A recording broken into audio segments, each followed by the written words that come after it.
guys, welcome back to our channel Ravan Couple.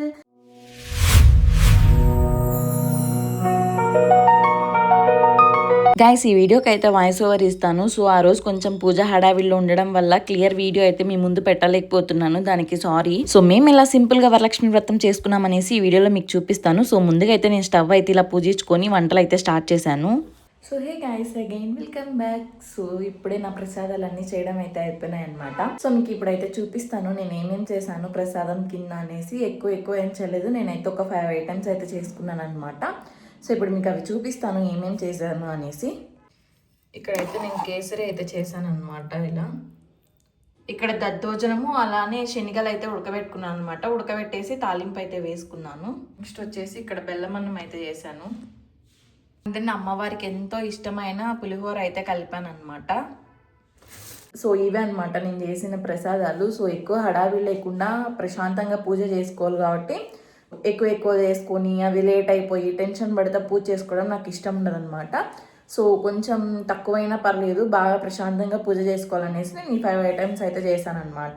Last night 3:30కి అయితే పడుకున్నాను అనమాట. మళ్ళీ పొద్దున్నే లేచి నేను ఒక్కదాన్ని వంటలన్నీ చేసుకున్నాను. సో ఆ తర్వాత వచ్చేసి నేను మంచిగా చీర కట్టుకొని రెడీ అయిపోయి ఇక్కడైతే అమ్మవారి పాదాల దగ్గర నేనైతే డెకరేషన్ చేస్తున్నాను. లిటరల్లీ గైస్ మీకు వీడియోలో ఎలా ఉందో ఏమో కానీ ఇక్కడ పాదాలు అలా గడప దగ్గర పెట్టుకొని అలా పూజిస్తూ ఉంటే నాకైతే లిటరల్ గా అమ్మవారే మన ఇంట్లోకి అడుగు పెట్టినట్టు ఫీలింగ్ అయిందనమాట నాకైతే. ఇవి వచ్చేసి నేను లాస్ట్ ఇయర్ మీషోలో అయితే కొనుక్కున్నాను అనమాట. ఇఫ్ ఇన్ కేస్ ఎవరికైనా కావాలంటే కామెంట్ చేయండి. ఇంకా నేను వచ్చేసి ఆఫ్టర్నూన్ పూజ చేసుకుందాం అనేసి. సో మార్నింగ్ ఎట్లనో కుదరదు గైస్, నేను ఒకదాన్నే ఉన్నా కాబట్టి ప్రసాదాలు అవన్నీ చేసుకోవడానికి కొంచెం లేట్ అవుతుంది కదా. నేనైతే ఆఫ్టర్నూన్ ముహూర్తం అయితే చూస్ చేసుకున్నాను. సో అది వచ్చేసి 12:10 అలా అయితే ఉండిందనమాట. నేనైతే ఈవెన్ పూజారిని కూడా అడిగి కనుక్కున్నాను. సో ఇంకా ఆ టైంలోనే చేసుకుందాం అనేసి నేనైతే ఇంకా ఆ టైంలోనే అమ్మవారి ఫేస్ పైన మనం నైట్ కప్పిన క్లాత్ అయితే తీసేసి ఇలా అమ్మవారికి బొట్టు గంధం అయితే పూసాను అనమాట. గైస్ ఐ డోంట్ నో, నాకు ఇలా చెప్పచ్చో చెప్పకూడదు కూడా తెలియదు కానీ అమ్మవారి ఫేస్ చూసా ఉంటే నాకు ఎంత క్యూట్ అంటే క్యూట్గా ఉంది గైస్. లిటరలీ క్యూట్ అనే పదం కూడా వాడచ్చో లేదో నాకు తెలియదు. అసలు ఎందుకు ఇలా చెప్తున్నానంటే look at that face guys. I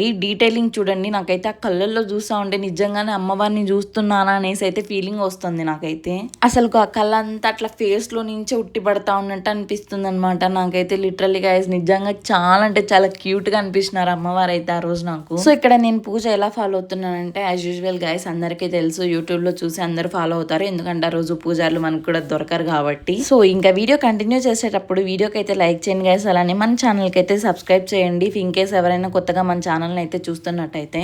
so first మనం ఏం చేసినా ఏ పూజ చేసినా కూడా గణపతి పూజ అయితే చేస్తాం కదా. సో ఇక్కడ నేనైతే పసుపు ముద్దను చేసుకుని గణపతి స్వామి పూజ అయితే చేస్తున్నాను అనమాట. ఈ పూజలో నాకు తెలియకుండా ఒక తప్పు అయితే జరిగింది గైస్. ఇన్ కేస్ ఎవరైనా నోటీస్ చేస్తే దాన్ని కామెంట్ చేయండి. సో దానివల్ల ఏమన్నా మనకి నెగిటివ్ జరుగుతుందా అనేసి కూడా కామెంట్ చేయండి గైస్. ఇన్ కేస్ ఎవరైనా పెద్దవాళ్ళు కానీ నా వీడియో చూస్తున్నట్టయితే. గైస్ అయినో అందరు యూట్యూబర్స్ లాగా నేను పెద్దగా గ్రాండ్గా డెకరేషన్ చేసేసి అన్ని వరలక్ష్మి వ్రతం అయితే నేను అలా చేసుకోలేదనేసి.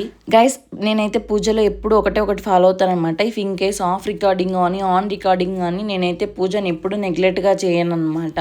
వీడియోస్ రికార్డ్ చేస్తున్నాం కదా, సో వీడియో రికార్డ్ అయ్యేంత వరకు ఇట్లనే చేస్తూ ఉండాలి అట్లానే చేస్తూ ఉండాలి అనేసి ఏం లేదు guys. In case clips miss అయినా సరే నాకైతే ఏ ప్రాబ్లం ఉండదు. బట్ మీ ముందుకి తీసుకొని రావాలి నేను ఎలా పూజ జరుపుకున్నాను అనేసి మాత్రమే నా ఇంటెన్షన్. ఇది వచ్చేసి నా సెకండ్ వరలక్ష్మి వ్రతం అనమాట. లాస్ట్ ఇయర్ కానీ ఇయర్ కానీ ఎలాంటి ఆటంకాలు లేకుండా నేనైతే వ్రతం అయితే చేసుకున్నాను గైస్. ఇక్కడే అనమాట మిస్టేక్ అయితే జరిగింది. అది కూడా ఎలా జరిగిందంటే అన్ఇంటెన్షనల్ గా గైస్, అంటే నేను మర్చిపోవడం వల్ల జరిగింది.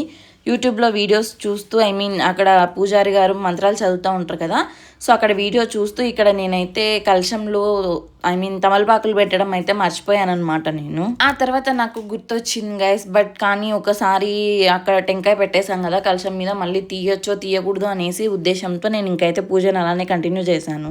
సో ఫస్ట్ అయితే ఇక్కడికైతే మనకి గణపతి పూజ అయితే అయిపోయింది అనమాట. యజ్ఞోపవీతం అంతా వేసేసి హారతి ఇచ్చేసి సో ఇక్కడికైతే మనకి గణపతి పూజ అయితే అయిపోతుంది అనమాట. ఇంకా ఆ తర్వాత వచ్చేసి అమ్మవారికి మనమైతే పూజ స్టార్ట్ చేస్తాము. సో పూజ స్టార్ట్ చేయడంలోనే అమ్మవారి విగ్రహంకి అయితే మనం అభిషేకం చేసేసి ఆ తర్వాత అమ్మవారి విగ్రహాన్ని మంచిగా క్లీన్గా కడుక్కొని మళ్ళీ ఒకసారి పూజించుకొని ఆ తర్వాత అష్టోత్తరం అయితే చేస్తామన్నమాట.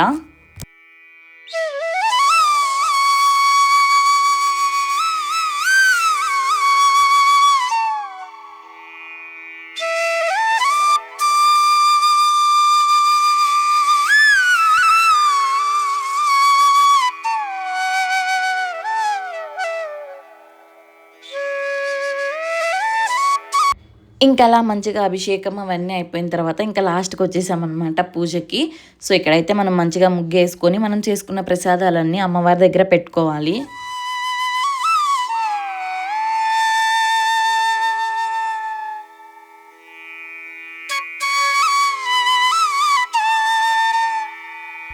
ఇక్కడ వచ్చేసి నేను తోరగ్రంథి పూజ అయితే చేస్తున్నాను. సో అక్కడ మంత్రాలు చదువుతూ ఉంటే ఇక్కడ నేనైతే పసుపు కుంకుమ అక్షింతలు వేసేసి తోరగ్రంథి పూజ అయితే చేస్తున్నాను అనమాట. ఆ తర్వాత వచ్చేసి అమ్మవారికి అయితే కట్టమన్నారు. సో నేనైతే అమ్మవారి హ్యాండ్ కట్టుకున్నాను.